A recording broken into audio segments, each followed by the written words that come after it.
ومن سيئات أعمالنا من يهده الله فلا مضل له ومن يضلل فلا هادي له وأشهد أن لا إله إلا الله وأشهد أن محمدا عبده ورسوله أما بعد فأعوذ بالله من الشيطان الرجيم بسم الله الرحمن الرحيم يا أيها الذين آمنوا اتقوا الله حق تقاته ولا تموتن إلا وأنتم مسلمون يا أيها الناس اتقوا ربكم الذي خلقكم من نفس واحدة وخلق منها زوجها وبث منهما رجالا كثيرا ونساء واتقوا الله الذي تساءلون به والأرحام إن الله كان عليكم رقيبا يا أيها الذين آمنوا اتقوا الله وقولوا قولا سديدا يصلح لكم أعمالكم ويغفر لكم ذنوبكم ومن يطع الله ورسوله فقد فاز فوزا عظيما أما بعد فإن خير الحديث كتاب الله وخير الهدي هدي محمد صلى الله عليه وسلم وشر الأمور محدثاتها وكل محدثة بدعة وكل بدعة ضلالة وكل ضلالة في النار أما بعد فأعوذ بالله من الشيطان الرجيم ولقد خلقنا الإنسان ونعلم ما توسوس به نفسه ونحن أقرب إليه من حبل الوريد إذ يتلقى المتلقيان عن اليمين وعن الشمال قعيد ما يلفظ من قول إلا لديه رقيب عتيد وجاءت سكرة الموت بالحق ذلك ما كنت منه تحيد ونفخ في الصور ذلك يوم الوعيد وجاءت كل نفس معها سائق وشهيد لقد كنت في غفلة من هذا فكشفنا عنك غطاءك فبصرك اليوم حديد وقال قرينه هذا ما لدي عتيد ألقيا في جهنم كل كفار عنيد مناع للخير معتد مريب الذي جعل مع الله إلها آخر فألقياه في العذاب الشديد قال قرينه ربنا ما أطغيته ولكن كان في ضلال بعيد قال لا تختصموا لدي وقد قدمت إليكم بالوعيد ما يبدل القول لدي وما أنا بظلام للعبيد وأذن في الناس بالحج يأتوك رجالا وعلى كل ضامر يأتين من كل فج عميق تمام تعریفیں بزرگی اور بڑائی اس اللہ وحدہ لا شریک کے لیے ہے جس نے اس ساری کائنات کو پیدا کیا۔ درود اور سلام ہو اللہ کے پیارے حبیب صلی اللہ علیہ وسلم پر جنہوں نے اس دین کو بڑی ہی محنت اور مشقت کے ساتھ پہنچایا۔ درود اور سلام ہو رحمت للعالمین صلی اللہ علیہ وسلم کے اصحاب رضوان اللہ علیہم اجمعین، تابعین اور تبع تابعین پر اور تمام مؤمن مرد اور عورتوں پر اللہ کی رحمت اور اس کی سلامتی و آمین۔ محترم بزرگوں، اسلامی بھائیوں، عزیز بچوں اور قابل احترام میری ماں اور بہن، گزشتہ جمعہ ہم لوگوں نے حج کا فریضہ انجام دیتے ہوئے ایک حاجی کن کن مقامات پر توحید کا سبق حاصل کرتا ہے، توحید کی جھلکیاں حج کے کن کن مناسک میں ہمیں نظر آتی ہے، تو اس سلسلے میں چند باتیں ہمارے سامنے آئیں۔ یقیناً دنیا کے بہت سارے مسلمان حج کا عظیم فریضہ انجام دینے کے لیے مختلف مقامات پر سے مکہ مکرمہ کی طرف رواں دواں ہیں۔ اللہ تبارک و تعالی ان کے سفر حج کو قبول فرمائے اور جس عظیم مقصد کو لیے وہ حرمین شریفین کی زیارت کرنے کے لیے جا رہے ہیں، اللہ تبارک و تعالی اس مقصد میں انہیں کامیاب فرمائے اور ان سب حاجیوں کو حج مبرور نصیب فرمائے، اور ہم میں سے جو حج کا فریضہ انجام دے چکے ہیں رب العالمین ہمارے حج کو شرف قبولیت سے نوازے، اور ہم میں سے جو حج کرنے سے رہ گئے رب العالمین کعبۃ اللہ کی زیارت اور حج کی فرضیت کو ادا کرنے کی سعادت نصیب فرمائے۔ باذن اللہ آج کے اس جمعہ میں رسول اللہ صلی اللہ علیہ وسلم نے جو اپنا پہلا اور آخری حج کیا جسے ہم حجۃ الوداع کہتے ہیں، تو اس حج کے موقع پر رسول اللہ صلی اللہ علیہ وسلم نے عرفے کے میدان میں صحابہ کی ایک بہت بڑی تعداد کے سامنے ایک خطبہ آپ نے دیا جسے ہم خطبہ حجۃ الوداع کہتے ہیں۔ اس خطبہ حجۃ الوداع کی بعض جھلکیاں اور آپ صلی اللہ علیہ وسلم کے اس خطبے کی روشنی میں ہمیں کیا کیا نصیحتیں ملتی ہیں ہم مختصر معلوم کرنے کی کوشش کرتے ہیں۔ رسول اللہ صلی اللہ علیہ وسلم پر سن 9 ہجری میں حج کا فریضہ جو ہے لاگو ہوتا ہے، اور 10 ہجری میں اللہ کے رسول صلی اللہ علیہ وسلم صحابہ اکرام کی ایک بہت بڑی ٹیم، صحابہ اکرام کی ایک بہت بڑی تعداد کو لے کر مدینہ منورہ سے مکہ مکرمہ کی طرف رواں ہوتے ہیں حج کا فریضہ انجام دینے کے لیے۔ اور جب آپ صلی اللہ علیہ وسلم ذی الحجہ کی 9ویں تاریخ کو عرفے کے میدان میں آپ پہنچتے ہیں اور صحابہ اکرام کی ایک بہت بڑی تعداد بھی وہاں پہنچتی ہے، تو اس عرفے کے میدان میں رسول اللہ صلی اللہ علیہ وسلم پر قرآن مجید کی یہ آیت کریمہ نازل ہوتی ہے سورہ مائدہ کی، اليوم اکملت لکم دینکم واتممت علیکم نعمتی ورضیت لکم الاسلام دینا، کہ آج میں نے اکملت لکم دینکم تمہارے لیے تمہارے دین کو مکمل کر دیا اے نبی، اور میں نے تم پر اپنی نعمت کو مکمل کر دیا، اور میں نے تمہارے لیے جس دین سے راضی ہوا وہ دین اسلام ہے، وَرَضِيتُ لَكُمُ الْإِسْلَامَ دِينًا۔ اگر اللہ کے نزدیک کوئی دین بطور قابل قبول ہے تو وہ دین اسلام ہے، اور اللہ تعالیٰ دین اسلام ہی سے راضی ہوتے ہیں۔ یہ آیت کریمہ عرفے کے میدان میں نازل ہوتی ہے، اور اس کے بعد اللہ کے رسول صلی اللہ علیہ وسلم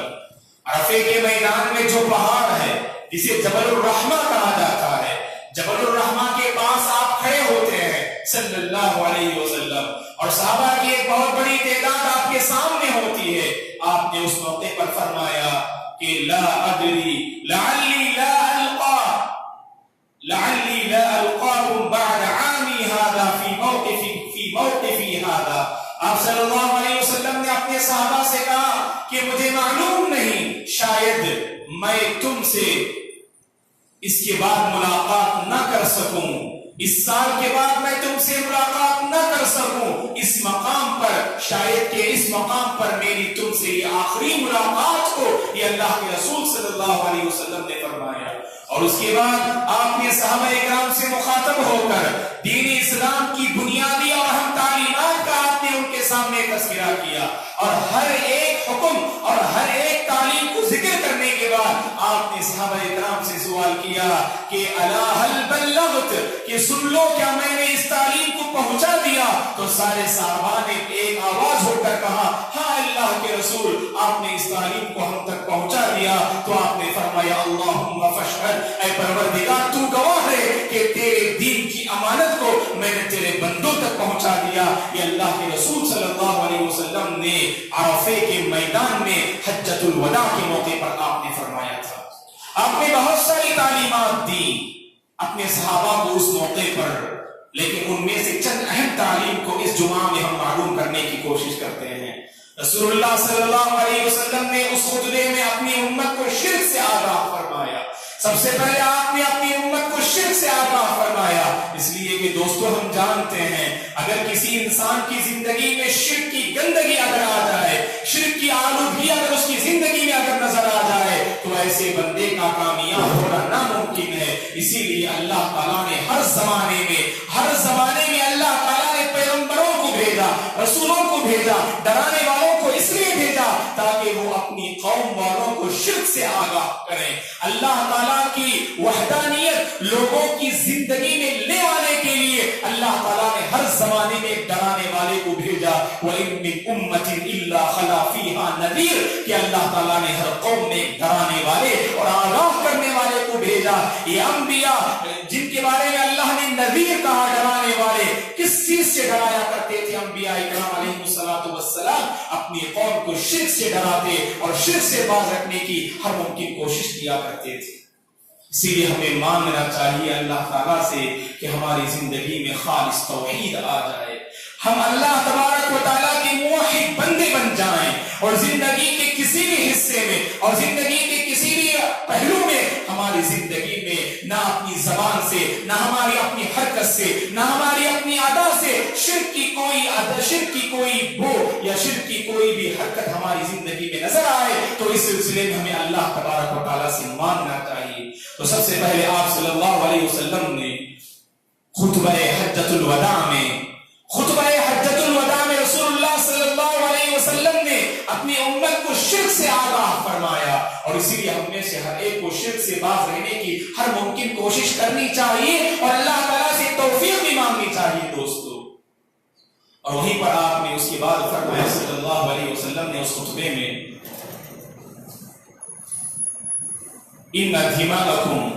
واموالکم واعراضکم حرام علیکم كحرمة يومكم هذا في شهركم هذا في بلدكم هذا. اللہ کے رسول صلی اللہ علیہ وسلم نے اس کے بعد اپنے صحابہ سے کہا کہ سن لو, بے شک تمہارے خون, تمہارے مال اور تمہاری عزت و آبرو یہ تم پر حرام ہیں, جیسا کہ تمہارے نزدیک اس دن کی حرمت تمہارے پاس ہے, جیسا کہ تمہارے پاس اس شہر کی حرمت ہے, جیسا کہ تمہارے پاس اس مہینہ ذی الحجہ کی حرمت ہے, عرفہ کی حرمت, مکہ مکرمہ کی حرمت اور عرفہ کی حرمت, اور اسی طرح سے اس مہینے ذی الحجہ کی حرمت جیسے تمہارے اپنے پاس ہے, اسی طرح سے تمہارے اپنے بھائی کا خون, تمہارے اپنے بھائی کا مال اور تمہارے اپنے بھائی کی عزت و آبرو تم پر حرام ہے. تو اس پر غلط نگاہ ڈالنا یا اس کے سلسلے میں کوئی بھی غلط حرکت کرنا یہ کسی بھی ایک مسلمان کے لیے زیب نہیں دیتا ہے, بلکہ اللہ کے رسول صلی اللہ علیہ وسلم نے انسانی جان اور انسانی مال اور انسانی عزت و آبرو کی حفاظت کے لیے اللہ کے رسول صلی اللہ علیہ وسلم نے عظیم پیغام اپنے صحابہ کے سامنے سنایا. مذہب اسلام میں انسانی جان کا ایک مقام و مرتبہ ہوا کرتا ہے دوستو,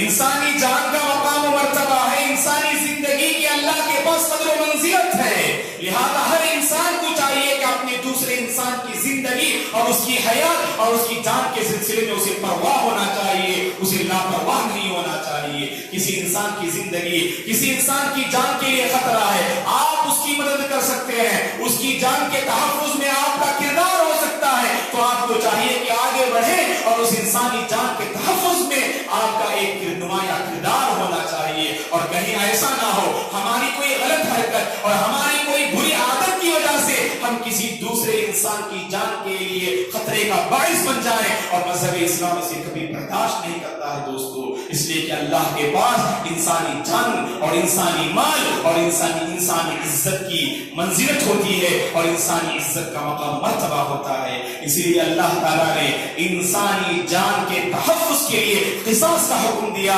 اگر کوئی انسان کسی کی جان لے لے تو اگر اسلامی خلافت ہو, اگر اسلامی حکومت ہو تو مذہب اسلام کی تعلیم یہ ہے کہ قصاص میں اس بندے کو بھی قتل کر دیا جائے. وَلَكُمْ فِي الْقِصَاصِ حَيَاتٌ يَا أُولِي الْأَلْبَابِ لَعَلَّكُمْ تَتَّقُونَ کا اس قصاص میں اے بندو تمہارے لیے زندگی ہے اگر تم واقعی اللہ تبارک و تعالیٰ سے ڈرتے ہو. اور اسی طرح سے انسانی مال کے تحفظ کے لیے مذہب اسلام کی یہ تعلیم ہے. اگر اسلامی حکومت کے دائرے میں, اسلامی خلافت کے دائرے میں اگر کوئی بندہ چوری کرتا ہے اور اس کی چوری ثابت ہو جائے تو اس کے نتیجے میں اس کے ہاتھ کو کاٹ دیا جائے گا. وَالسَّارِقُ وَالسَّارِقَةُ فَاقْطَعُوا أَيْدِيَهُمَا, اور ہاتھ کاٹنا یہ جو حد نافذ کرتے ہیں دراصل اس میں پوری سوسائٹی کے مال کا تحفظ اللہ تعالیٰ نے رکھا ہے. اگر کوئی بھی بندہ اگر اس واقعے کو دیکھے اس کے بعد اگر چوری کرنے کے لیے آگے بڑھے تو یقیناً اس کے دل میں وہ سزا یاد آئے گی, وہ حد نافذ کرنا اسے یاد آئے گا, اس کے بعد چوری کے میدان میں آگے بڑھنے کی کبھی ہمت نہیں کر پائے گا. تو گویا کہ انسانی مال کے تحفظ کے لیے اللہ تعالیٰ نے جو ہاتھ کاٹنے کی جو حد مقرر فرمائی ہے اس میں پوری انسانیت کے مال کا تحفظ اللہ نے رکھا ہے دوستو. اسی طرح سے انسانی عزت و آبرو کی بھی حفاظت کرنی چاہیے, خصوصاً خواتین کی عزت و آبرو کی حفاظت کرنی چاہیے. اسی طرح سے آپ اپنے ساتھی اور اپنے دوستوں کی عزت و آبرو کی حفاظت کرنی چاہیے. اور یاد رکھیں کہ کسی بھی صورت میں آپ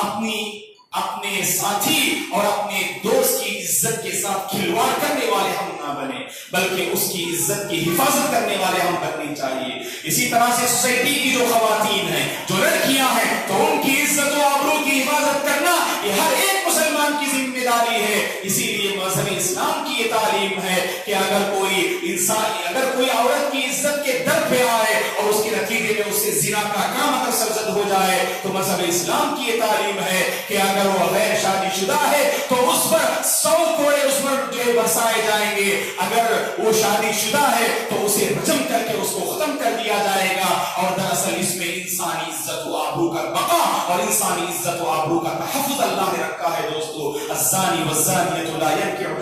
فرجموهم فاجلدوا كل واحد منهما 100 جلدہ. یہ اللہ تبارک و تعالیٰ سورہ نور میں فرماتے ہیں کہ زنا کرنے والے مرد اور زنا کرنے والی عورتوں پر یہ حد نافذ کرنا چاہیے. دراصل اللہ تبارک و تعالیٰ اس حکم سے پوری انسانیت کی عزت و آبرو کی حفاظت چاہتے ہیں دوستو. اسی لیے ہمیں چاہیے کہ کسی بھی لڑکی اور کسی بھی عورت پر غلط نگاہ ڈالنا اور اس کی عزت پر حملہ کرنے کی کوشش کرنا مذہب اسلام نے اسے تو حرام قرار دیا ہے. اور اس سلسلے میں ہر مسلمان خصوصاً نوجوانوں کو محتاط ہو کر جو ہے کام لینا چاہیے. حجۃ الوداع کے موقع پر آپ صلی اللہ علیہ وسلم نے شرک کے بعد جو سب سے پہلی تعلیم دی اس عرفے کے میدان میں کہ تمہارا خون, تمہارے مال اور تمہاری عزت و آبرو یہ تم پر حرام ہے, لہذا ان کی حفاظت ہر مسلمان سے مطلوب ہے. اور پھر آگے آپ صلی اللہ علیہ وسلم نے اس خطبے میں فرمایا, خطبہ حجۃ الوداع میں آپ نے آگے فرمایا الا كل شيء من امر الجاهليه تحت قدمي موضوع. اللہ کے رسول صلی اللہ علیہ وسلم نے فرمایا اپنے صحابہ سے مخاطب ہو کر, اے میرے صحابہ سن لو کہ ہر وہ چیز جس کا تعلق زمانے جاہلیت سے ہے میں اسے اپنے قدموں تلے رون رہا ہوں, میں اسے اپنے قدموں کے نیچے میں اسے کچل رہا ہوں. ہر وہ چیز جس کا تعلق زمانے جاہلیت سے ہو اللہ کے رسول صلی اللہ علیہ وسلم نے ہم سب کو اپنے پیروں تلے آپ نے رون دیا. ان میں سب سے پہلے زمانے جاہلیت میں انسانی جان کی کوئی اہمیت نہیں تھی, معمولی بات پر برسوں تک لڑائی جاری رہتی تھی, کئی جانیں قربان ہو جاتی اور گویا کہ معمولی بات پر اس قدر لڑائی اور جنگ جاری رہتی گویا کہ گلیوں میں خون کی ندیاں دوڑنے لگتی. اس زمانے جاہلیت کی تاریخ پڑھنے سے ہمیں پتا چلتا ہے دوستو, تو پتا چلا زمانے جاہلیت میں انسانی جان کی کوئی قدر نہیں تھی اور کوئی اہمیت نہیں تھی. لیکن مذہب اسلام نے انسان کی جان کا ایک مقام مرتبہ اللہ تعالیٰ نے عطا کیا. کیسا مقام مرتبہ؟ لوگ اسلام کو بدنام کرنے کی کوشش کرتے ہیں, لوگ اسلام کے بارے میں نعوذ باللہ کیا کچھ الفاظ کہتے ہیں ہم سنتے ہیں اپنے دوست و احباب اور اسی طرح اپنے معاشرے میں غیر مسلمین کی طرف سے جو اعتراضات اسلام پر ہوتے ہیں ان میں سے ایک اعتراض تو یہ ہے اسلام دہشت گردی کی تعلیم دیتا ہے, اسلام دہشت گردی کی تعلیم دیتا ہے اور مسلمان ٹیررسٹ ہیں. تو ایسی بہت ساری باتیں جو ہے اسلام اور مسلمانوں کے حوالے سے کہی جاتی ہیں. اگر کوئی بندہ اسلام کی تعلیمات پر غور کرے تو اسے پتا چلے گا اسلام اس پوری دنیا انسانیت کے حق میں امن کا پیغام سناتا ہے دوستو، امن کا پیغام سناتا ہے۔ اور امن کے پیغام سنانے کی واضح مثال اور دلیل یہ ہے، قرآن مجید آپ پڑھ کر دیکھیے 6 پارے میں اللہ تعالیٰ سورہ مائدہ میں فرماتے ہیں من قتل نفسا بغیر نفس او فساد فی الارض فکأنما قتل الناس جميعا، اگر کوئی بندہ کسی کو ناحق قتل کرے، ایک جان کو اگر کوئی بندہ قتل کرتا ہے، مذہب اسلام کہتا ہے اس نے پوری انسانیت کو قتل کر دیا، اس نے تمام لوگوں کو قتل کر دیا۔ یہ اسلام کی تعلیم ہے، ایک جان کا قتل اسلام نے تو پوری انسانیت کا قتل قرار دیا۔ یہ اسلام اپنے ماننے والوں کو قتل و غارت گیری پر کیسے اٹھا سکتا ہے دوستو؟ یہ اسلام اپنے ماننے والوں کو فساد برپا کرنے کی تعلیم کیسے دے سکتا ہے؟ اگر کہیں مسلمان فساد برپا کرتے ہیں، اگر قتل و غارت گیری میں مبتلا ہے، یہ ان کی اپنی خطا ہے، یہ اسلام سے دوری کا نتیجہ ہے۔ اگر اسلام کو صحیح معنی میں وہ پڑھتے، اگر اسلام کو صحیح معنی میں اپنے سینے سے لگاتے تو اسلام کی تعلیم تو یہ ہے اس مسلمان جہاں بھی جاتا ہے وہ دوسروں کے لیے امن کا باعث بنتا ہے، جہاں بھی جاتا ہے وہ رحمت کے لیے رحمت کو عام کرتا ہے، اور جہاں بھی جاتا ہے اس کا وجود دوسروں کے لیے باعث رحمت ہوتا ہے۔ کبھی مسلمان کا وجود اس دنیا کے لیے باعث رحمت ہو ہی نہیں سکتا ہے دوستو۔ اسی لیے ہم میں سے ہر ایک کو چاہیے، خصوصاً یہ واٹس ایپ اور ٹویٹر اور فیس بک کا دور ہے جس میں مسلمانوں کی عزت کے ساتھ کھلواڑ ہو رہا ہے دوستو، دوسروں کی عزت کی دھجیاں اڑانا اور دوسروں کی عزت کے ساتھ کھلواڑ کرنا آج بہت سارے مسلمانوں کا شیوا بن چکا ہے۔ بغیر تحقیق کیے ایک میسج کو جو ہے فارورڈ کرنے لگتے ہیں، جس کے نتیجے میں ایک خاندان کی تباہی ہو جاتی ہے، ایک مسلمان کی زندگی خطرے میں پڑ جاتی ہے۔ انسان کو ان سب آلات کا صحیح استعمال کرنا چاہیے۔ گویا کہ بندہ اگر بغیر تحقیق کے ایک ایسا میسج فارورڈ کر دے جس کی وجہ سے کسی مسلمان کی عزت کے ساتھ اگر کھلواڑ ہو تو سمجھ لیجیے اس کے دل میں ایک مسلمان کی عزت و آبرو کے سلسلے میں کوئی احترام نہیں۔ جبکہ ہمیں خطبہ حجۃ الوداع پڑھنے سے یہ تعلیم ہمیں ملتی ہے، ہمارے دلوں میں دوسروں کے سلسلے میں احترام ہونا چاہیے، ہمارے دلوں میں دوسروں کے سلسلے میں احترام ہونا چاہیے۔ ہمارا اپنا بھائی، اس کی پوری شخصیت ہماری نظر میں جو ہے باعث رحمت اور باعث کرم ہونا چاہیے، اور اسی نظر سے دوسروں کو بھی دیکھنا چاہیے دوستو۔ اور آگے بڑھتے ہیں، اللہ کے رسول صلی اللہ علیہ وسلم نے خطبہ حجۃ الوداع میں جن چیزوں کو لے کر آپ نے اپنی امت کو آگاہ فرمایا، ان میں سے ایک ہے عصبیت۔ خطبہ حجۃ الوداع میں آپ نے اپنے صحابہ سے کہا کہ زمانہ جاہلیت کی بری عادتوں میں سے ایک بری عادت اور ایک برا اخلاق عصبیت ہے۔ اپنی قوم کا آدمی ہو تو ہم مدد کریں گے، اپنے قبیلے کا آدمی ہو تو ہم مدد کریں گے، اپنے خاندان کا آدمی ہو تو ہم مدد کریں گے۔ دوسروں کے ساتھ نا انصافی اور اپنے لوگوں کے ساتھ جو ہے انصاف کا معاملہ کرنا چاہیں، اسی کو عصبیت کہتے ہیں دوستو۔ ہر ایک کے ساتھ انصاف کا معاملہ کریں۔ اگر غلطی کرنے والا آپ کا رشتہ دار ہے، آپ کا عزیز اور قریب ہے، اس کے ساتھ بھی جو ہے گویا کہ اس کی جو غلطی ہے، اس کی جو سزا مقرر ہے اسے ملنی چاہیے۔ میرا اپنا آدمی کرتا ہے تو اس کے ساتھ معاملہ الگ، اگر دوسرے کرتے ہیں تو اس کے ساتھ جو ہے ایک دوسرا معاملہ کیا جائے، اسی کو تو عصبیت کہا جاتا ہے۔ اور عصبیت کے نتیجے میں نا انصافی ہوتی ہے، عصبیت کے نتیجے میں انسان اسلامی تعلیم سے دور رہتا ہے۔ اسی لیے اللہ کے رسول صلی اللہ علیہ وسلم نے اس عصبیت کو اپنے پیروں تلے حجۃ الوداع کے موقع پر آپ نے کچل دیا، اور آپ نے عصبیت کو کبھی برداشت نہیں کیا، بلکہ اس خطبے میں آپ نے پورے صحابہ کے سامنے کہا الا یا ایھا الناس الا ان ربکم واحد وان اباکم واحد لا فضل لعربی على عجمی ولا لعجمی على عربی الا بالتقوی۔ آپ صلی اللہ علیہ وسلم نے فرمایا اے لوگوں سن لو، بے شک تمہارے باپ ایک ہیں، بے شک تمہارا رب ایک ہے، تمہارا رب ایک ہے، تمہارے باپ ایک ہیں، یعنی آدم علیہ السلام۔ اور پھر آپ نے آگے فرمایا کسی عربی کو عجمی پر کوئی فضیلت حاصل نہیں، کسی عجمی کو عربی پر کوئی فضیلت حاصل نہیں، نہ کسی کالے کو گورے پر کوئی فضیلت حاصل ہے، اور نہ کسی گورے کو کالے پر کوئی فضیلت حاصل ہے۔ عموماً لوگ رنگ کی بنیاد پر، نسل کی بنیاد پر، خاندان کی بنیاد پر اور اپنی قوموں کی بنیاد پر لوگ معاملہ کرنا چاہتے ہیں، اور سمجھتے ہیں اگر اونچے خاندان کا ہے تو یہ گویا کہ عزت کے قابل ہے، اگر کوئی معمولی خاندان کا ہے تو گویا کہ عزت و احترام کا قابل ہی نہیں ہے۔ اللہ کے رسول نے فرمایا عزت کا معیار نہ رنگ و نسل ہے اور نہ ہی خاندان اور قبیلہ ہے، بلکہ عزت کا معیار تو دل میں پایا جانے والا تقویٰ ہے اور دل میں پائی جانے والی خشیت ہے۔ اللہ کے نزدیک تو اسی کا مقام و مرتبہ ہے جو اللہ تعالیٰ سے سب سے زیادہ اپنے دل میں اللہ سے ڈرتا ہو۔ آپ نے فرمایا کسی کو کسی پر کوئی فضیلت نہیں، نہ عربی کو عجمی پر، نہ عجمی کو عربی پر، نہ کالے کو گورے پر اور نہ گورے کو کالے پر۔ آپ نے فرمایا اگر فضیلت و برتری اگر حاصل ہے تو تقوی کی بنیاد پر ہے۔ قرآن مجید آپ پڑھ کر دیکھیے، اللہ نے اسی کی وضاحت فرمائی، یا ایھا الناس انا خلقناکم من ذکر و انثی وجعلناکم شعوبا وقبائل لتعارفوا۔ اے لوگو، ہم نے تمہیں ایک مرد اور ایک عورت سے پیدا کیا اور ہم نے تمہیں کنبوں میں بانٹ دیا، خاندان میں بانٹ دیا، قبیلوں میں ہم نے تمہیں بانٹ دیا تاکہ تم ایک دوسرے سے پہچان سکو۔ اور یاد رکھو خاندان اور قبیلوں میں تم جو بڑھ چکے ہو، جو تمہارے خاندان الگ قبیلے الگ، یہ کس لیے فخر جتانے کے لیے نہیں، بلکہ اللہ تبارک و تعالیٰ کے پاس اللہ نے اس کا واضح مقصد بتا دیا تاکہ تم ایک دوسرے سے ایک دوسرے کو پہچان سکو، اپنے معاملات کو حل کر سکو، اپنے مسائل کو حل کر سکو۔ اور یاد رکھنا اللہ کے پاس خاندان، قبیلہ اور کنبہ اور نسل کی کوئی اہمیت نہیں، اللہ کے پاس اس بندے کی اہمیت ہے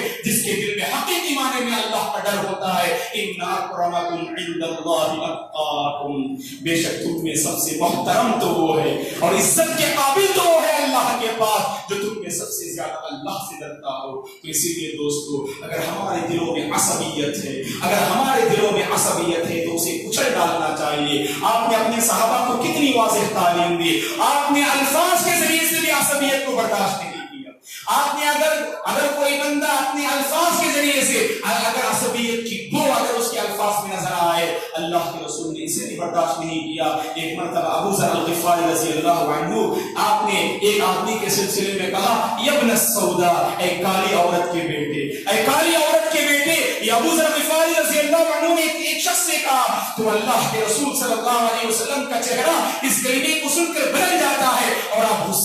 غصے سے غصہ ہو جاتے ہیں صلی اللہ علیہ وسلم۔ اس کے بعد آپ فرماتے ہیں عیرتہ بأمہ انک امرؤ فیک جاہلیہ۔ آپ نے ابو ذر الغفاری رضی اللہ عنہ سے فرمایا تم ان کی ماں کو لے کر تم اسے عار دلا رہے ہو، تم ان کی ماں کو لے کر اسے عار دلا رہے ہو، تم تو ایسے آدمی ہو، تمہارے اندر تو جاہلیت کی بو نظر آ رہی ہے، تمہارے اندر تو جاہلیت کی عادت نظر آ رہی ہے۔ یہ آپ صلی اللہ علیہ وسلم نے فرمایا، نہ الفاظ میں آپ نے برداشت کیا، نہ ہمارے اپنے عمل و کردار میں اللہ کے رسول نے عصبیت کو برداشت کیا۔ عصبیت کو کچلنا چاہیے دوستو، اور آپس میں محبت کا ماحول قائم کرنا چاہیے، انصاف کا ماحول قائم کرنا چاہیے۔ انصاف کا معاملہ اسی وقت آپ کر سکتے ہیں جب آپ کے دل میں عصبیت نہ ہو، اور عصبیت کے خلاف آپ نے اپنی امت کو آگاہ خطبہ حجۃ الوداع کے موقع پر آپ صلی اللہ علیہ وسلم نے فرمایا۔ اس خطبے میں رسول اللہ صلی اللہ علیہ وسلم نے جن اہم تعلیمات آپ نے اپنی امت کو دی، ان میں سے اہم تعلیم یہ ہے دوستو کہ رسول اللہ صلی اللہ علیہ وسلم نے امانت کے حوالے سے کہا کہ تم میں سے کسی کے پاس اگر کسی کی امانت ہے تو اسے لوٹا دیا کرو۔ کتنی اہم تعلیم ہوگی امانت کی کہ آپ نے خطبہ حجۃ الوداع میں اس کا تذکرہ فرمایا۔ امانت ایک اہم اخلاق ہے دوستو، امانت میں خیانت کرنا یہ گویا کہ نفاق کا شرشیرہ اور نفاق کی دلیل ہے۔ اسی لیے ہم میں سے ہر ایک کو چاہیے امانت کے سلسلے میں بہت ہی محتاط ہونا چاہیے۔ آج کے اس دور میں، ترقی یافتہ دور میں، کتنے ایسے لوگ ہیں جو پیسے کے نشے میں، جو دولت کے نشے میں دوسروں کی امانت کو ہڑپ کرنے میں لگے ہوئے ہیں۔ کوئی شخص اگر آپ کے پاس کوئی چیز بطور امانت رکھتا ہے تو ایمان کا تقاضا یہ ہے اس امانت کو کما حق ہو اس صاحب کے پاس لوٹا دیں۔ اگر وہ بھول بھی جائے، اگر وہ کسی طرح اگر وہ غلطی سے بھول بھی جائے تو آپ کے ایمان کا یہ تقاضا ہے آپ جو ہے اس صاحب کے پاس پہنچے اور اس کی جو امانت آپ کے پاس جو برسوں پہلے اس نے رکھی تھی اسے لوٹا دے، تبھی چل کر آپ امین کہلانے کے مستحق ہو سکتے ہیں۔ رسول اللہ صلی اللہ علیہ وسلم نے امانت کے حوالے سے اپنی امت کو یہ تعلیم دی کہ جس کسی کی امانت اگر آپ کے پاس رکھی گئی ہو تو اس صاحب امانت کے پاس گویا کہ صاحب حق کے پاس پہنچیں اور اس کی امانت کو واپس کر دیں. یہ ایمان کا تقاضا ہے دوستو. اسی طرح اللہ کے رسول صلی اللہ علیہ وسلم نے اس خطبے میں جو اہم پیغامات اور تعلیمات آپ نے اپنی امت کو دی, ان میں سے ایک اہم تعلیم عورتوں کے حوالے سے آپ نے دیا. مرد حضرات سے مخاطب ہو کر آپ صلی اللہ علیہ وسلم نے عورتوں کے حوالے سے کہا فاتقوا اللہ فی النساء فإنکم اخذتموہن بامانۃ اللہ. آپ نے اپنے صحابہ سے کہا, مرد حضرات سے آپ نے کہا, عورتوں کے سلسلے میں اللہ کا تقوی اختیار کرو, عورتوں کے سلسلے میں اللہ سے ڈرو, اور تمہارا یہ تصور نہیں ہونا چاہیے یہ عورتیں تمہارے پاس یہ غلام کی حیثیت سے گویا کہ تمہارے گھر آئی ہیں, بلکہ یہ اللہ کی امانت ہے. اللہ کی امانت میں تم نے ان عورتوں کو اپنے ذمے لے لیا ہے. لہذا مرد حضرات سے آپ نے کہا عورتوں کے سلسلے میں اللہ سے ڈرنا چاہیے. عورتوں کے مقام و مرتبے کو مذہب اسلام نے بلند کیا. عورت کے جتنے حقوق ہیں ان سارے حقوق کو مذہب اسلام نے کما حق ادا کیا, میراث میں حق عطا کیا, علم کا حق عطا کیا, اور اسی طرح سے عورت کی عزت و آبرو کے لیے گویا کہ اللہ تعالیٰ نے شریعت نے عورت کو پردے کا حق عطا کیا. عورتیں یاد رکھیں یہ حجاب اور پردہ یہ تمہارا اپنا حق ہے. اگر عورتیں سمجھتی ہیں یہ ہماری اپنی آزادی میں رکاوٹ ہے تو دراصل انہیں اپنے ایمان کا جائزہ لینا چاہیے. دراصل عورت کی عزت و آبرو پردے سے ممکن ہے, حجاب سے ممکن ہے. لہذا اللہ تعالیٰ نے عورتوں کے حقوق اور مقام و مرتبے کو واضح کیا اور بلند کیا, اور اس کی واضح دلیل یہ ہے اللہ کے رسول نے خطبہ حجۃ الوداع کے موقع پر مرد حضرات سے کہا اپنی بیویوں کے سلسلے میں اللہ تبارک و تعالیٰ کا تقوی اختیار کرنا چاہیے. ان کے جذبات کے ساتھ کھلواڑ کرنا, ان کے دلوں کو ٹھیس پہنچانا یہ کسی بھی صورت میں جائز نہیں, کیونکہ یہ عورتیں یہ بیویاں اللہ تبارک و تعالیٰ کی امانت میں ہم نے اللہ کے امان میں انہیں لیا ہے, اور اللہ کی امانت میں کبھی ہم خیانت نہ کرنا. ہم ان کے جذبات کا لحاظ رکھنا چاہیے اور ان کے احساسات کی قدر کرنی چاہیے, ان کی عزت کریں, ان کا احترام کریں, ان کے حقوق کو ادا کریں, تب چل کر یہ خواتین بھی مرد حضرات کی قدر کرنے والی اور مرد حضرات کے حقوق کو ادا کرنے والی بن جائیں گی. یہ چند تعلیمات تھیں جو خطبہ حجۃ الوداع میں آپ نے اپنے صحابہ کے سامنے فرمائی, اور ان تعلیمات کی روشنی میں جو اسباق ہم نے حاصل کیے, دعا ہے کہ اللہ تبارک و تعالیٰ ان تعلیمات کے مطابق اپنی زندگی کو بسر کرنے والا ہمیں بنا دے, عورتوں کے حقوق کو ادا کرنے والا اللہ تبارک و تعالیٰ ہمیں بنا دے. عصبیت جو کچھ ہمارے دلوں میں اگر باقی ہے اللہ تعالیٰ اسے کچلنے کی ہمیں توفیق عطا فرمائے. انسانی جان, انسانی مال اور انسانی عزت و آبرو کی حفاظت کرنے والا رب العالمین ہم میں سے ہر ایک مسلمان کو بنا دے, اور رب العالمین ہم میں سے ہر ایک مسلمان کو جہاں بھی ہم جائیں امن کے پیغام کو عام کرنے والے ہم بن جائیں, رحمت کے پیغام کو عام کرنے والا رب العالمین ہر ایک مسلمان کو بنا دے. آمین. اقول قولی ھذا واستغفر اللہ لی ولکم ولسائر المسلمین من کل ذنب فاستغفروہ انہ هو الغفور الرحیم.